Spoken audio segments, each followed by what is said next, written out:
On va commencer avec Thierry Lhermitte, qui est le parrain de la Fondation pour la recherche médicale. Bonjour Thierry. Bonjour Marina. Bonjour Thierry également. Bonjour Michel. Alors, vous rencontrez pour nous régulièrement des chercheurs qui font progresser la médecine. Aujourd'hui, on continue après ce témoignage à parler psychiatrie, puisque vous êtes allé au centre de psychiatrie et neurosciences, parler avec l'équipe physiopathologie des maladies psychiatriques. Vous avez rencontré Marie-Odile Krebs, qui directrice adjointe de ce centre. Déjà, un mot sur le fait que la Fondation est très engagée dans la recherche en psychiatrie. Très engagée, parce qu'en plus, c'est un domaine qui est un énorme problème de santé publique et qui a pas très peu de fonds, mais qui a du mal à collecter les fonds. Et c'est ce que m'ont expliqué les chercheurs. Ils nous disent, on est dans un domaine qui coûte horriblement cher, puisque 10 à 20% de la population traversera un épisode dépressif dans sa vie. Vous venez de le dire, 1% de la population schizophrène, 1% bipolaire. Le coût de la psychiatrie, c'est 20% des dépenses de santé en France. C'est vraiment gigantesque. Or, quand il n'y a pas d'appel aux dons, parce que quand on parle de psychiatrie, tout le monde sait ce que c'est d'une certaine manière, parce que tout le monde a été déprimé, tout le monde a été angoissé, a été désorienté. Et en fait, personne ne sait vraiment ce que c'est que la maladie. Donc, tout le monde pense, bon, allez, un coup de pied dans le cul, puis ça va aller mieux. Voilà. Donc, ils ont vraiment du mal, ils ont du mal des maladies psychiatriques, c'est que c'est compliqué. Une maladie neurologique, à la limite, l'épilepsie, il y a des neurones, il y a une zone qui est concernée. Là, c'est des circuits entiers, comme vient de l'expliquer le professeur Jamet, qui sont impliqués. Donc, ils ont vraiment du mal. Du coup, la Fondation est très impliquée. C'est 41 aides pour 2,5 millions d'euros entre 2010 et 2012. Donc c'est très important. Et ils sont mal compris. Bon, pour ces raisons-là, parce que d'un point de vue médical, c'est plus compliqué que le reste encore.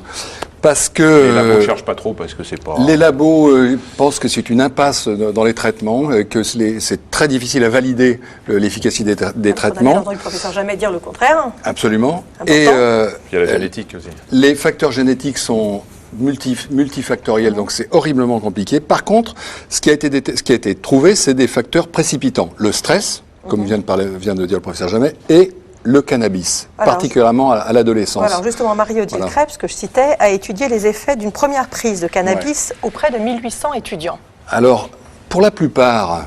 c'est les effets qu'on connaît du cannabis, c'est euphorisant, décontractant et très sympathique. Et puis pour 10%, c'est des hallucinations, c'est des angoisses, c'est vraiment des effets très désagréables. Et ils sont au bord de penser que ça serait le signe que le cannabis est catastrophique pour ces cas-là. Que ces cas-là, quand on a eu des premières expériences douloureuses, difficiles, le bad trip, comme on dit, ça vous met peut-être dans la catégorie des gens qui risquent de développer une schizophrénie ou des troubles psychiatriques importants.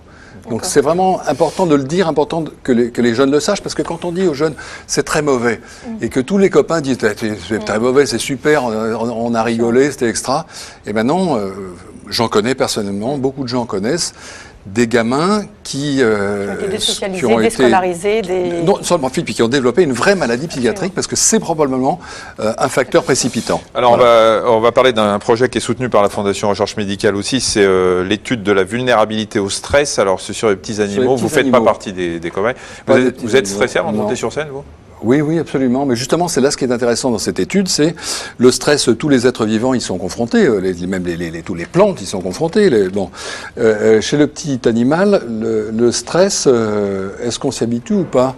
Donc ils ont pris deux sortes de rats, une étant très sensible au stress. Julie Bourguin, puisque c'est Julie Bourguin, absolument, qui fait cette étude. Alors le stress, c'est un protocole qui est normalisé de manière internationale. On met l'animal sur un socle instable pendant 30 minutes, bon, peu importe. Or, chez les rats de cette race sensible au stress, il y a des vraies modifications dans le cerveau, alors que les autres s'y habituent. Visible par IRM. Visible par IRM, c'est là-dessus que c'est observé. Ça veut donc dire que...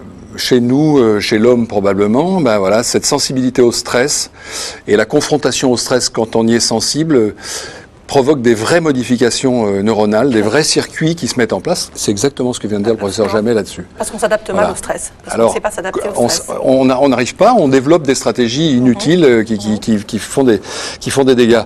Or, il y a deux solutions, soit soigner ça, on ne sait pas trop comment, ou éviter le stress.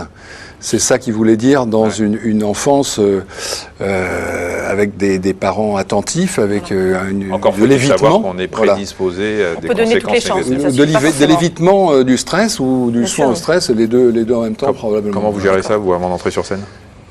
Je dois pas être dans la catégorie, parce que je suis très stressé, mais je crois que j'ai développé des stratégies pour y échapper. Ouais. Vous savez ce que vous faites avant l'ouverture du rideau? Non, je ne fais rien de spécial, mais... Cherchez pas des trucs...